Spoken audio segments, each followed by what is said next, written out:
No weapon formed against me shall prosper. It won't work. No weapon formed against me shall prosper. It won't work. No weapon formed against me is gonna prosper. It won't work. No weapon formed against me shall prosper. It won't work. God will do what He says He will do. He will stand by His word. He will come through. God will do what He says He will do, and He will stand by His word. He will come through. No weapon formed against me shall prosper.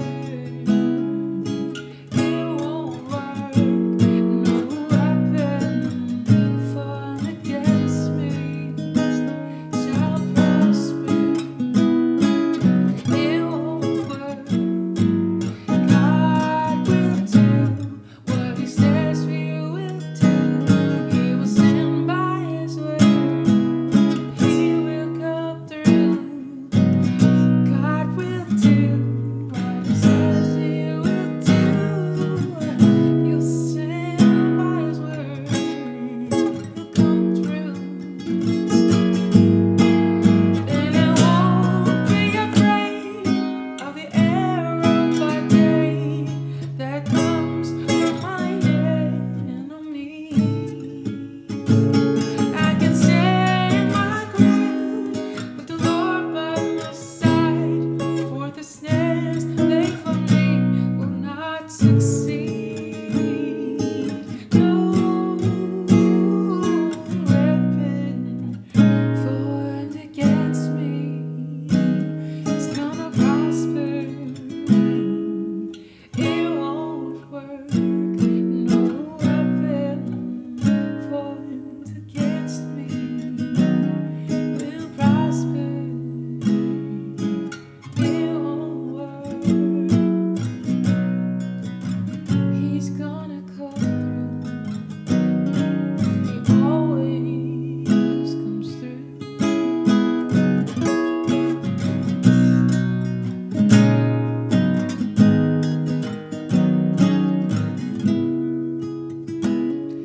He's faithful and true.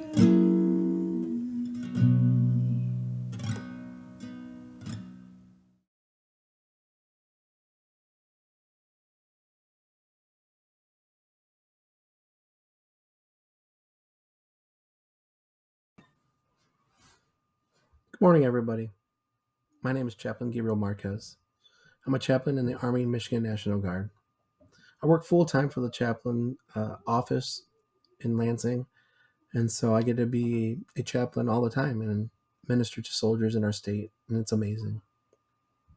I've been a pastor for many years and recently stepped down in January, and so I just wanted to thank Roshanda and Todd for inviting me back to the underground to preach again. And this is my first sermon in quite a while, but I think it's going to be a good one.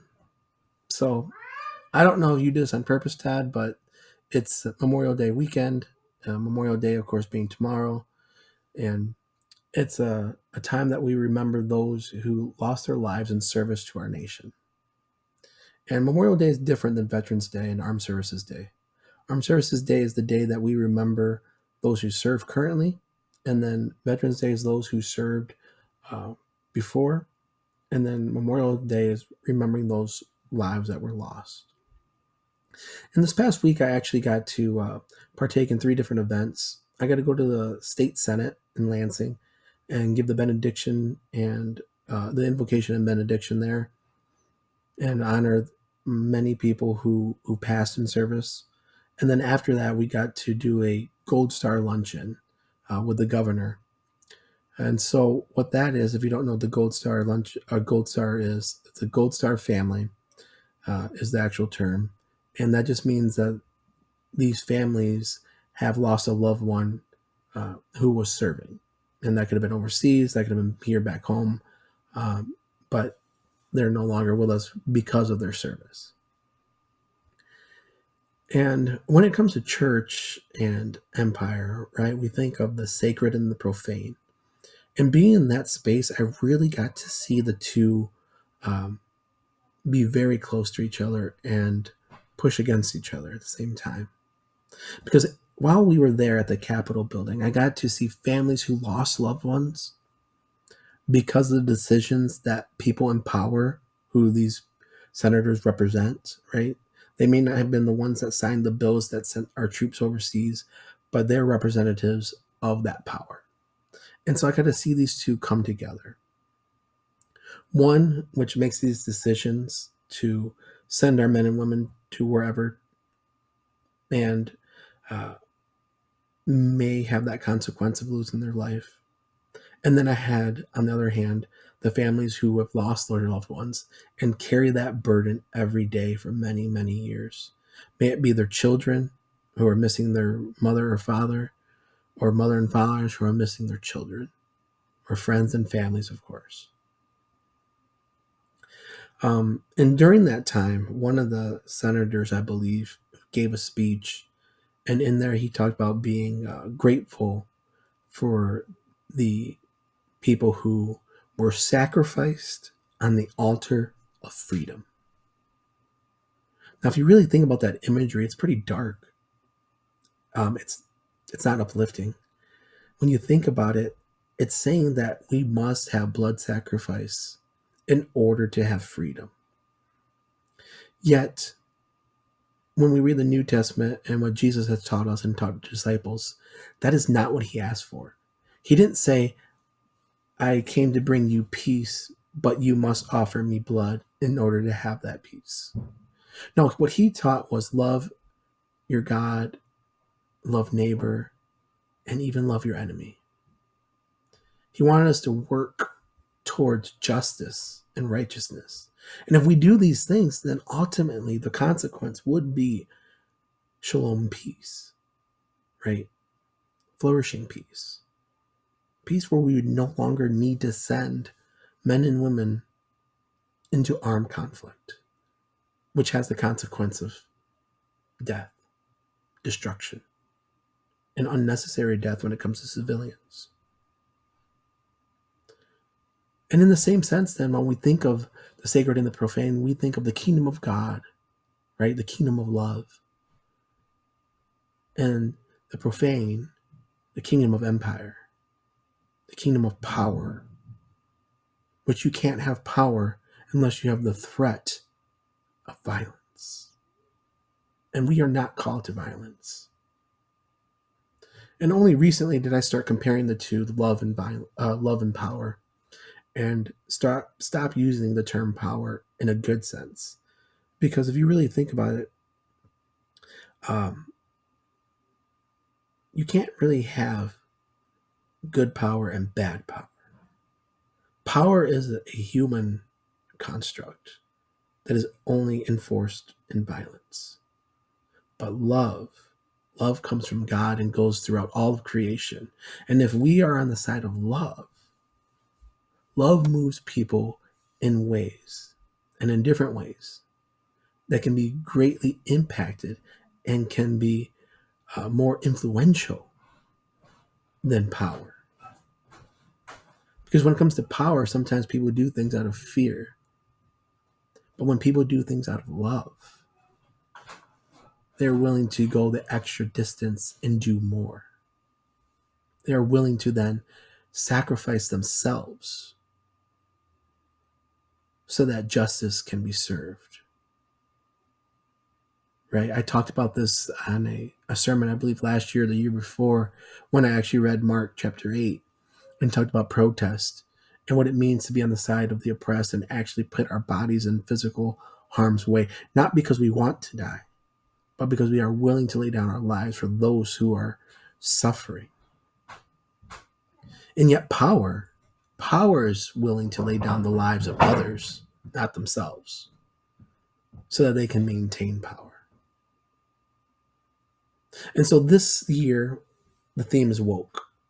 And what does it mean to be woke? It means to have an understanding to things. It means to know something that you did not know before and understand how the world should be, right? That's seeing the injustices in our world, the racism in our world, and then advocating to fix that.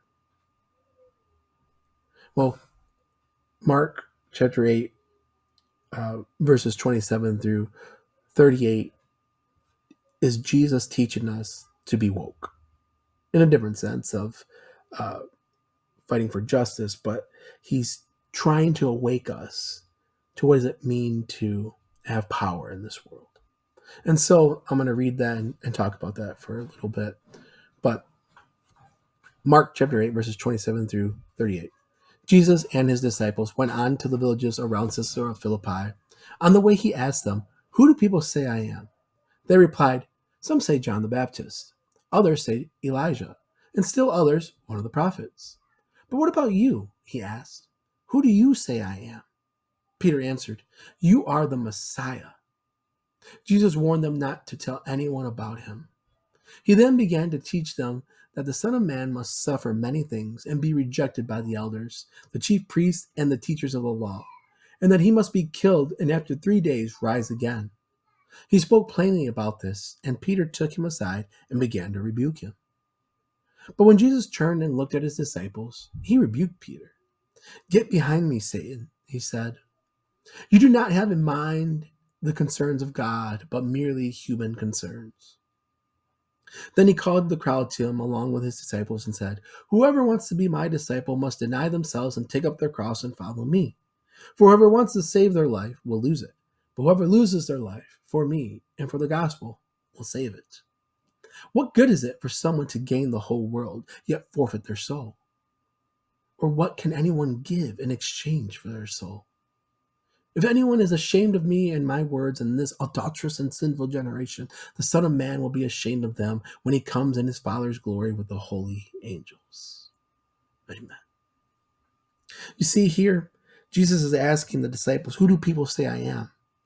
He heard the murmurings. He knows who people are saying he is, but he wants them to say it with their mouths. And they say, "Oh, John the Baptist, oh, Elijah, maybe one of the prophets." So they're beating around the bush a little bit. And then it's Peter who says, "You are the Messiah." And then Jesus says, "Okay, cool. You know who I am. Don't tell anybody." Now, why would Jesus say this? Well, it's because he knows they don't understand the difference between love and power. God sent Jesus because he so loved the world, not because he hated it. And so he knows what they're thinking. And if they spread the word, he knows what's going to happen. What's going to happen is going to be a rebellion. There will be bloodshed. And so he tells them to be quiet because he needs to teach them so they understand who the Messiah truly is. It's a bringer of peace, shalom, all-encompassing peace, flourishing peace, peace that loves your enemy. You see, at this time, there were many concepts of the Messiah, and one of them was that he was going to be the bringer of peace. Peace through war. Peace through victory. And why would they think that? Well, they've been oppressed for hundreds of years, right? Babylonians, Assyrians, and now Romans. And the Romans had a saying, the Pax Romana. Peace through victory, which meant peace through war. You can only have peace if you have the bigger army, if you have the better weapons, if you can defeat anyone who stands in your way. That is how they hold peace. And so when they thought of the Messiah who was going to be the bringer of peace, they thought of somebody who would rise to the ranks and take over a military movement and overthrow the Roman government and oppressors through bloodshed in order to bring peace. You see, they thought that freedom can only be taken. They believed that it would have to be sacrifices, human sacrifices, on the altar of freedom in order to obtain peace. As I already said today, one of the senators mentioned the fact that he's grateful for the sacrifices of these people Memorial Day weekend who have been sacrificed on the altar of freedom. So that's who they believe the Messiah would be. And that's how they thought peace would come about. But Jesus is trying to teach them that this is not the way. He says, the Son of Man must suffer and die. You see, love is laying down one's life, if need be, not because I'm trying to kill myself, out of the love for others. And Peter says, no, you're wrong. That's not how this is going to happen. And so Jesus then has to rebuke him because he still doesn't understand. He's not having the concept of God in his heart, but he has the human perspective of power still in his mind. You see, they were following Jesus and they believed that he would be a great person and that they would get power from it. We read in chapter 9 and 10 that the disciples still don't understand, and they even come to him and they say, who will sit on your left and right? And Jesus tells them, you will not sit my left and right. You cannot sit my left and right because you won't do it. You don't know what that means. And what that meant was giving your life. And in fact, who sits on the left and right of Jesus when he's on the cross? Right? It wasn't the disciples. They ran. So they weren't put on the cross. It was two other criminals. And so Jesus is trying to teach them that the way that he is supposed to come as the Messiah is not one of war, but one of peace. And he's trying to flip the script. And this is why he talks about picking up your cross, right? Laying down your life. It's not one that we go out as we are taught to have power, prestige, and money, stepping over people, pushing people down, oppressing others so that we can have a way of life that is easy. No, the way of life that Jesus is offering us is not easy. It's hard. Why is it hard? Well, Jesus tells us we must love our enemy. How do I love my enemy if they're trying to kill me? If they killed one of my loved ones? How do I promote peace when I'm trying to protect myself? These are the things that we're trying to balance when it comes to understanding our way of following Jesus. You see, if we're trying to gain the whole world, if we're trying to uphold ourselves and protect ourselves, then we will lose our souls in the process. Instead, we must give up our life to save our souls.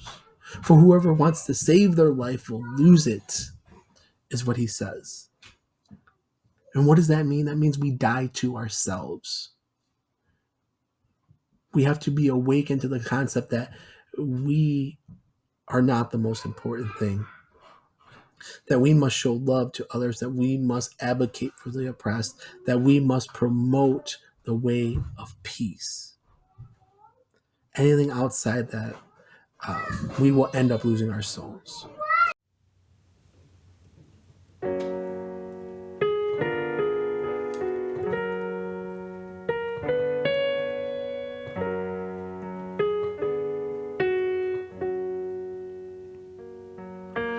Teach us your ways. Teach us your ways as we learn from one another. Learn to love each other. Teach us your ways.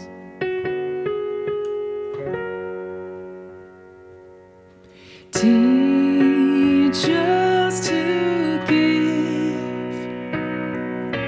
Teach us to give.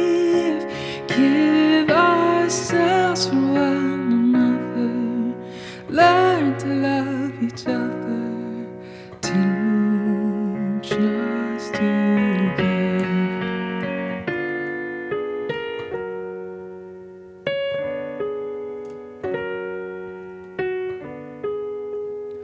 Teach us to